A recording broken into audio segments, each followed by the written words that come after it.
So a few days ago I received a comment asking about this style of Japanese watercolors that I got here.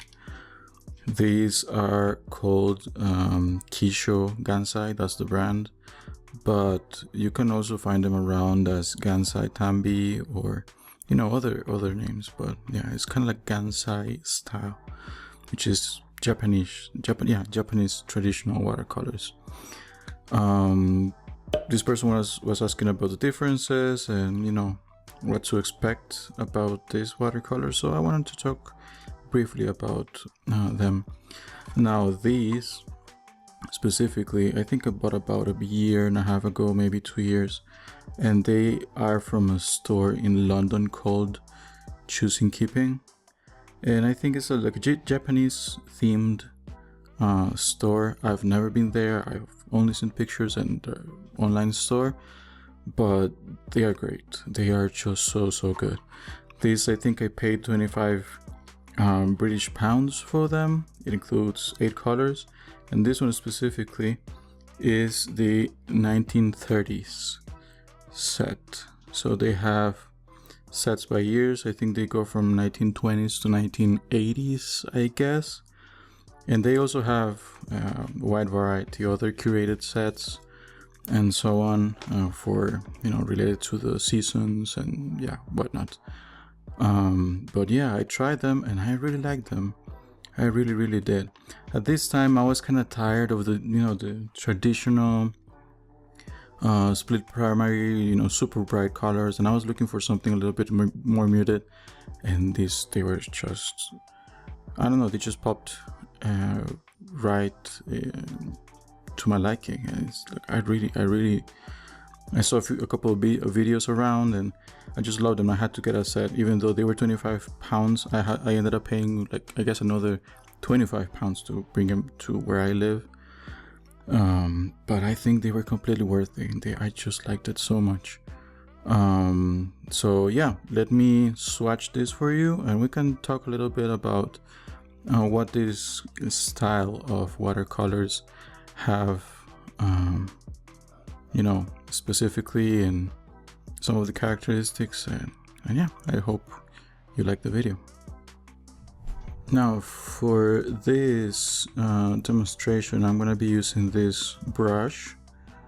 It's number 12, and it's a little bit on the stiff side. This is more like let's say mixed media brush, but you'll see why in a second. You can use whatever brush you want. I'm just gonna use this one for, because I want to use this one pretty much. But yeah, you'll see why in a second. So let's start with the first color here. So this first color here, I don't even know how to describe it. It's kind of like a mustardy color. So yeah, this is, I wanted to say like an ochre, but it's not like an ochre. It's something different. It's more mustard, yeah. And still it's very useful. I was complaining about those super bright colors that I was muting down all the time, and I was getting sick of that. So I wanted something that it was already, muted. So this is a beautiful yellow, very useful, and yeah, that's I really like that one too.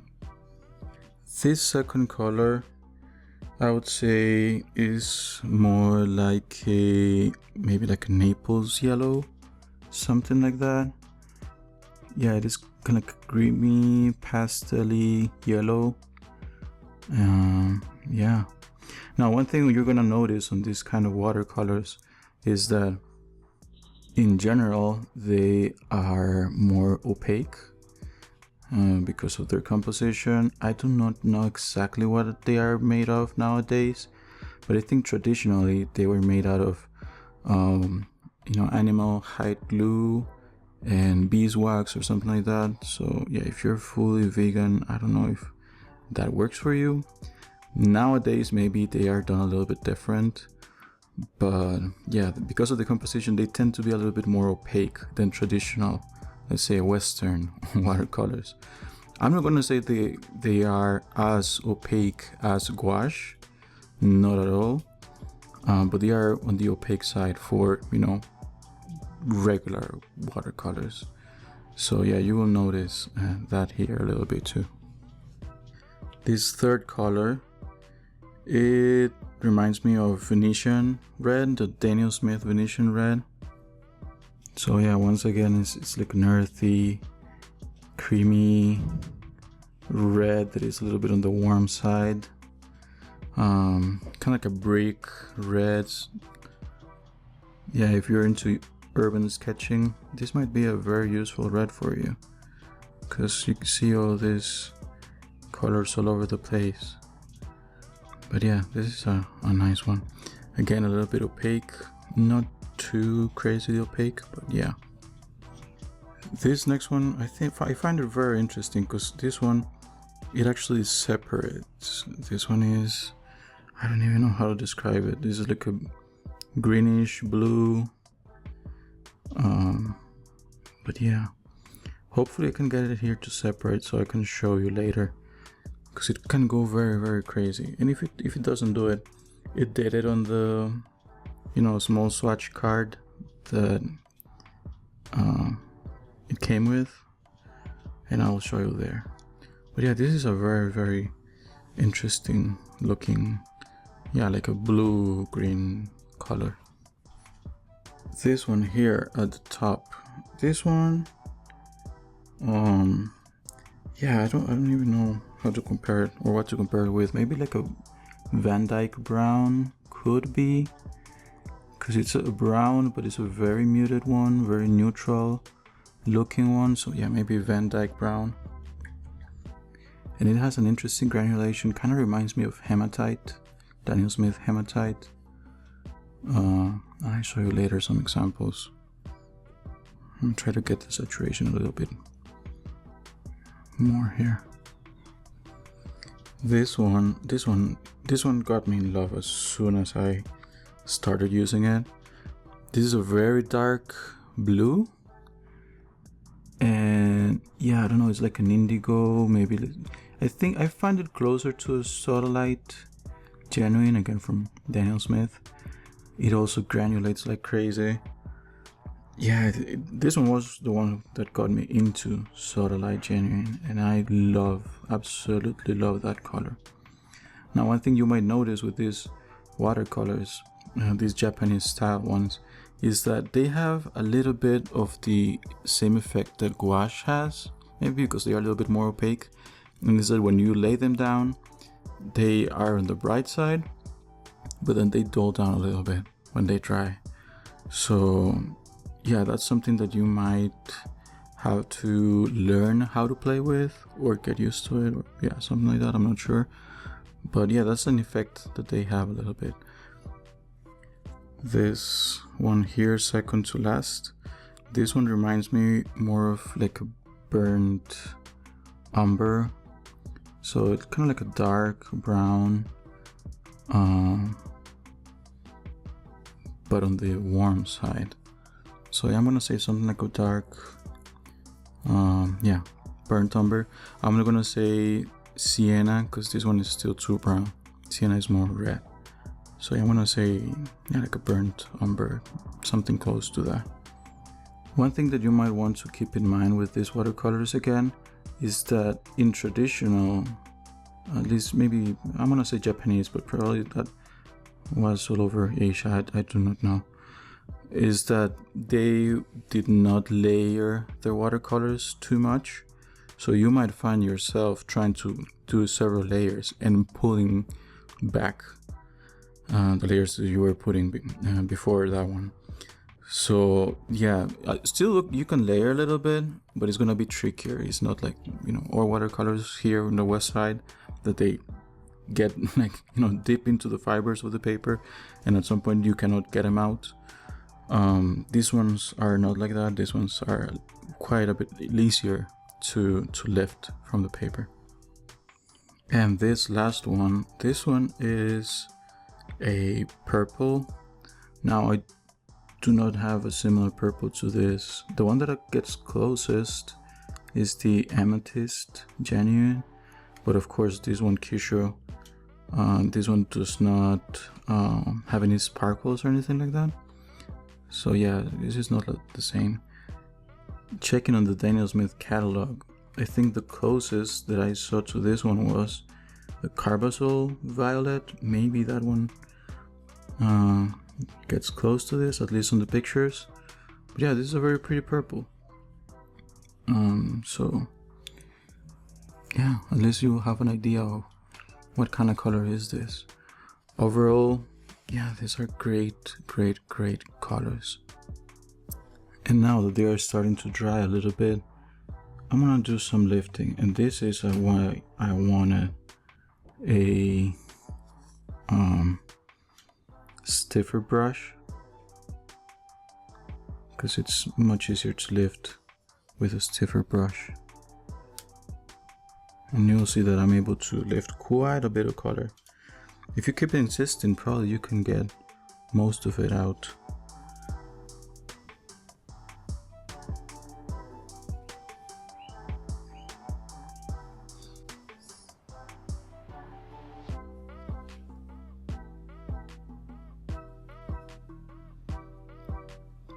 Look at this one, look at this blue. I'm getting, I don't know, 98% of it out. Yeah, this, if you like using this effect, it will be very, you'll be very pleasantly surprised if you like your colors to be set on the paper. You might have a hard time with this. Me, I don't layer too much, so they work okay. But yeah, this is something you might want to keep in mind.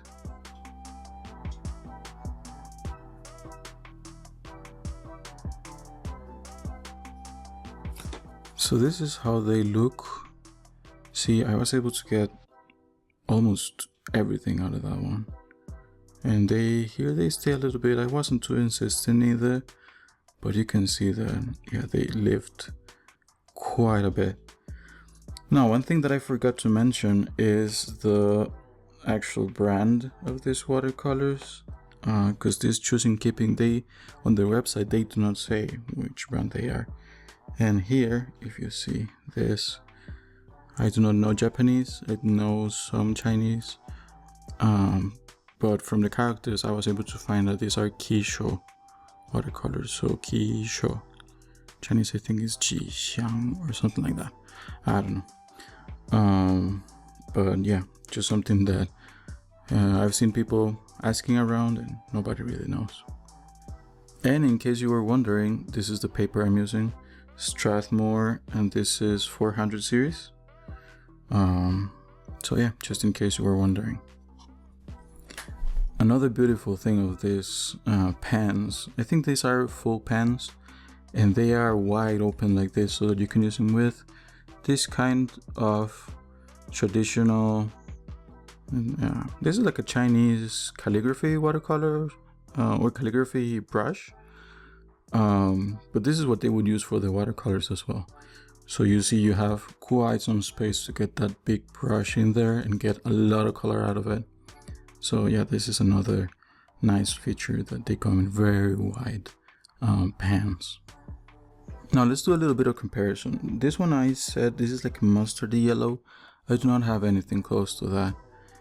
No, this, but this one, yeah, I'm pretty sure this is very close to Naples yellow. Now regarding this one, I do have Daniel Smith Venetian red, and I think they are close enough. Well, here in the video, I see this one looks more red. This one's a little bit more salmon or pinkish, something like that. But yeah, this is the closest I was able to get. The blue, this blue-green one, I would say something like, let me move this a little bit. Something like maybe like a Mayan blue combined with a phthalo green. Let me show you how it separates. You see that there? This color here separates into blue and green. That's why I'm saying it's like a greenish blue and separates into a bluish green, for lack of a better way of describing it. So yeah, kind of like Mayan blue and a phthalo green, I would say, combined. So yeah, this is it. This one, I was talking about a Van Dyke brown. I do not have a Van Dyke brown. I have this sepia from Daniel Smith, but this one is still a little too warm. This one is more muted. So maybe if you combine it with Hematite Genuine, I mean, if you don't have Van Dyke brown like me. The next one is very close to a Sodalite Genuine. Very, very close. And they even have a similar texture and everything. I'm gonna show you in this card, see? It has so much texture and granulation and so on. It's just gorgeous, this blue here, blue right here. Then this one, yeah, like a burnt umber. This one is not Daniel Smith, this one is Winsor Newton. But this is the closest that I was able to find. And the last one, this is the Amethyst Genuine. This one again, this one sparkles, this one does not sparkle. But yeah, maybe I have not tried the Carbazole Violet, but maybe that's what's closest. So yeah, these are the colors. Now let me show you a couple of examples that I painted just when I got this set about a year and something ago.